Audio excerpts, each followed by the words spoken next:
J'ai la chance d'aller à de nombreux salons de reptiles partout en Amérique du Nord, et Dallas, au Texas, ne me déçoit jamais.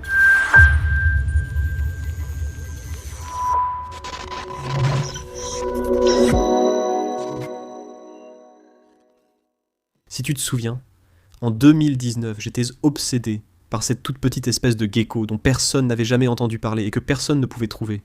C'est celle-ci. Ces animaux ici sont vraiment super cool. Imagine qu'un Sténodactylus est un bébé avec un axolotl.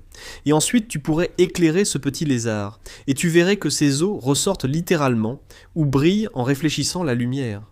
Il y a des chromatophores dans les zones jaunes de la peau. Et le bleu visible vient des os qui reflètent la lumière à travers la peau. Mais ça les rend un peu compliqués parce que du coup tu ne peux pas utiliser de lumière UVB. Ou du moins tu ne devrais pas. Ou peut-être que tu ne devrais pas. Et il n'y a vraiment aucune étude en cours sur ces animaux parce qu'ils sont tellement incroyablement impopulaires. Et je ne peux pas t'expliquer pourquoi. Je crois qu'ils n'ont pas dominé comme le Gecko pictus ou le Sténodactylus car ils ne se reproduisent pas de la même façon. En général, avec les petits geckos, même léopards, tu mets deux ensemble et ils font vite des bébés, les œufs sortent sans problème. C'est plus compliqué avec eux. Comme pour les varans où un mâle peut ne pas s'entendre avec une femelle, obligeant à en introduire un autre. Donc ceux-là, j'aimerais vraiment les voir devenir plus populaires dans le hobby. Sandcat Gecko fait un travail formidable ici en essayant de rendre ces animaux plus populaires dans le hobby.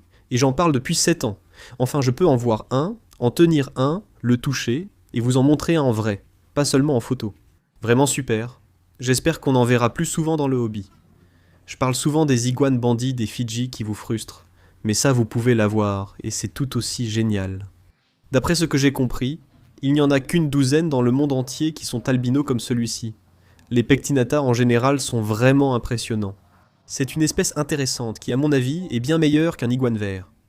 D'abord, ils ont ce visage vraiment impressionnant, cette structure de tête très cool. Ils ont aussi ce look d'iguane, mais ils ne vont pas passer par cette puberté d'iguane où ils essaient de te manger. En plus, ils ont cette queue épineuse qui ressemble un peu à une arme. Mais contrairement aux autres iguanes, tu n'as pas vraiment à t'inquiéter qu'ils essaient de s'enfuir ou de te fouetter avec leur queue. Ces gars-là sont vraiment placides et vraiment cool. Et en termes de taille, ils ne deviennent pas aussi grands. Donc ça veut dire que tu peux les garder un peu plus confortablement. Et c'est quelque chose que tu peux vraiment acheter. Au lieu de construire sur mesure ou d'acheter très cher, tu peux acquérir quelque chose de raisonnable pour garder ces animaux toute leur vie. Le régime est facile, les soins simples. Il suffit d'ajuster l'éclairage, et tu as un animal semblable à un chiot, mais qui ressemble à un lézard, dinosaure ou dragon. Qu'est-ce que tu as acheté aujourd'hui? J'ai acheté 4 tortues. Comment s'appelle-t-elle? Cornichon. Tonki. Et puis, j'en ai 2 autres dont je ne connais pas le nom. Nous n'avons pas encore décidé. Vraiment? D'accord. Alors tu dois aller trouver d'autres influenceurs. La fille tout au bout là-bas, elle est un peu comme une influenceuse maintenant. Tu devrais aller lui demander. Allez, on y va tout de suite. Comment devrais-je nommer une de ces tortues? Laquelle? Et comment devrais-je appeler laquelle? Les deux n'ont pas de nom, on doit en trouver un pour l'une. Ou tu peux nommer les deux? Je n'ai pu en nommer qu'une. Tu dois vraiment être célèbre. Wade m'a dit qu'il voulait aller chez Snake Discovery, mais chercher quelqu'un de plus connu. On est donc allé voir Torrey, pour Flukers. Eh, au moins tu connais le jeu. Tu sais comment je l'ai appelé? J'ai l'impression de l'avoir appelé Pebbles. Pebbles. Pebbles! Pebbles. Regarde comme il est minuscule. C'est un Pebbles. C'est vrai. Pebbles est un bon nom. C'est un Pebble. Donc Pebbles est l'un d'eux. Pebbles et Claire McShelly. Et Claire McShelly? C'est un nom génial. J'aime bien. Et Claire McShelly. Tu as vu comment les autres s'appelaient? Non. J'en ai nommé un. Tu peux deviner lequel c'est? Cornichon. Oui. Wade, bravo pour tes 4 tortues. Et leur nom super cool. John Barry, que voudrais-tu que les gens sachent sur l'apprentissage des reptiles? Tu sais, aujourd'hui, il y a tellement de connaissances disponibles en ligne que ça peut être un peu écrasant. Et l'un des problèmes que je pense voir trop souvent, c'est que les gens vont sortir et acheter un reptile alors qu'ils n'ont pas fait toutes les recherches nécessaires. Ils ne savent pas ce qu'ils mangent. Ils ne savent pas vraiment à quoi la cage doit ressembler. Donc, renseignez-vous sur tout cela à l'avance. Et quand vous achetez un reptile, c'est un engagement à long terme. Ce n'est pas un chien ou un chat. C'est un animal qui peut vivre parfois 15, 20, 30 ans. Donc soyez conscient de cela. Informez-vous auprès de sources fiables. Ce sont des animaux formidables et il existe aujourd'hui beaucoup d'informations de qualité. Lisez des livres, consultez de bons forums et ignorez les idiots en ligne. Suivez des personnes compétentes comme Adam. Eh bien, merci John. J'apprécie vraiment. J'ai donc suivi le conseil de John et j'ai fait quelque chose que je ne fais jamais. J'ai acheté plein de livres. Je vais les parcourir et commencer à utiliser un peu plus la littérature papier quand je fais des recherches pour ces vidéos. Très bien, alors Catalia. Oui, ce n'est pas une chèvre ni une émeu, c'est un varan noir d'eau, aussi appelé dragon noir. Tu es sûr que ce n'est pas un Pokémon? Ça pourrait être un Pokémon, il ressemble à un dragon noir. Tu sais pourquoi on les appelle ainsi? Attends une seconde. Non, ils sont noirs et traînent leur queue en marchant, d'où leur nom de dragon noir. Ces animaux, originaires d'Indonésie, existent naturellement. C'est une mutation avec un trait récessif, utile en élevage. Est-ce que tu en as vu apparaître plus souvent? Je n'en ai jamais trouvé auparavant.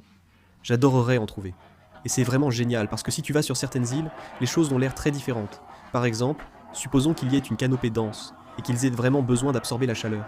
Donc généralement, quand tu vas dans un endroit où la canopée est très dense, et qu'il n'y a que de la lumière tamisée, Ils doivent avoir un motif plus sombre pour pouvoir absorber un peu plus de lumière. exactement, tu vois? Elle a suivi Weekend's Wicked Reptiles. Elle le savait parce qu'elle est intelligente. Ouais. Ils deviennent bien plus gros que ça. Ces gars-là ne sont pas faits pour vivre dans un aquarium de 40 gallons car c'est trop grand et ils stressent. 5 gallons suffisent. Oh, c'est du café. Je pensais plutôt à 2 litres et demi. 2 gallons et demi. Il ne faut pas qu'il stresse trop. Il faut donner un nom à ce gars. D'accord. Tu as une idée de comment je vais l'appeler? Non. Pickles. Voici Pickles. Pickles pour porter chance. Oui, des pickles, pour porter chance.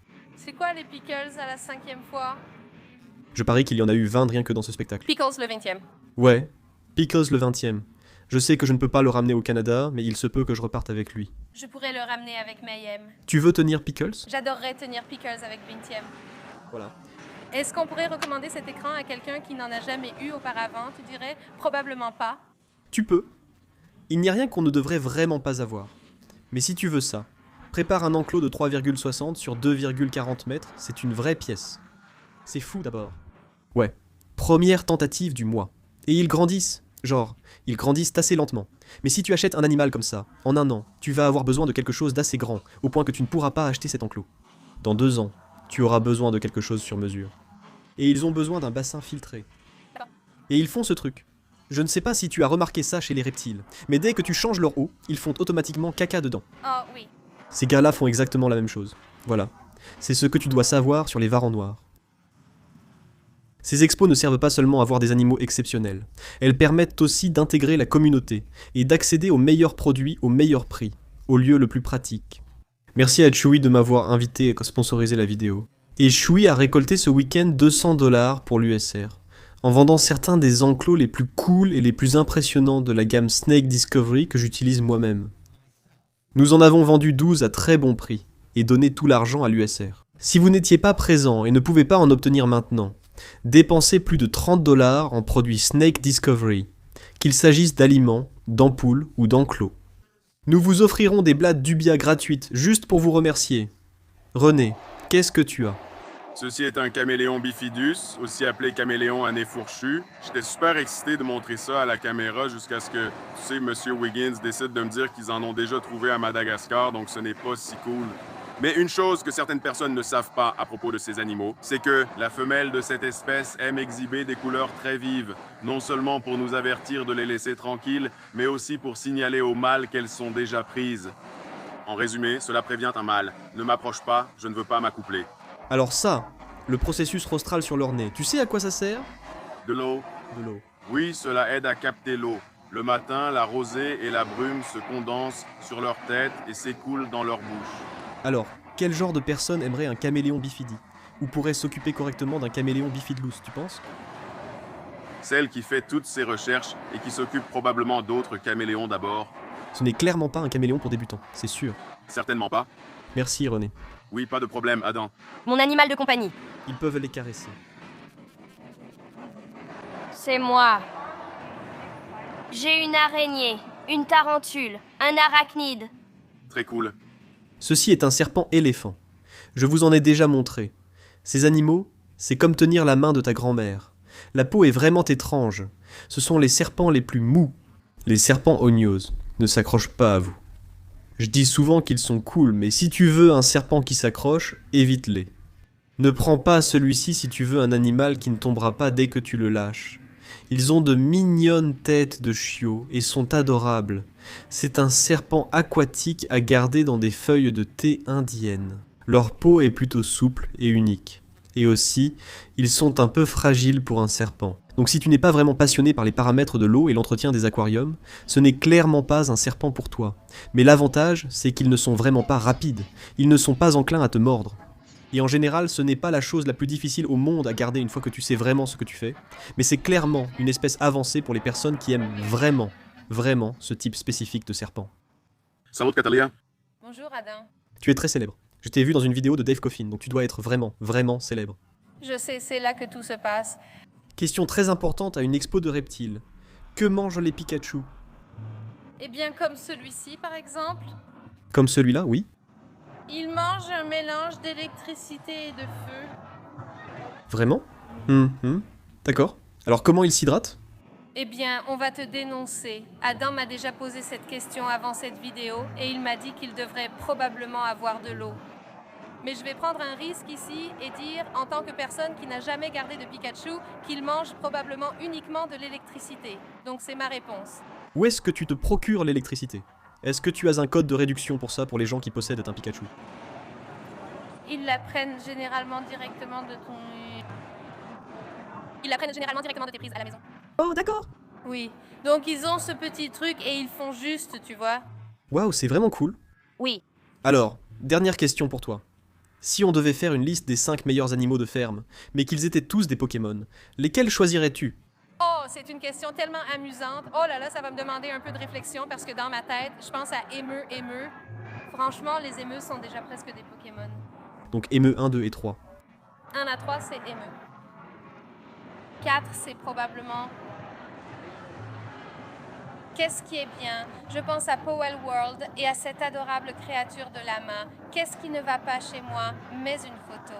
Elle est rose, elle a des petits poils duveteux et elle est tellement mignonne et ce n'est pas un Pokémon, mais c'est le numéro 4 des meilleurs animaux de ferme Pokémon.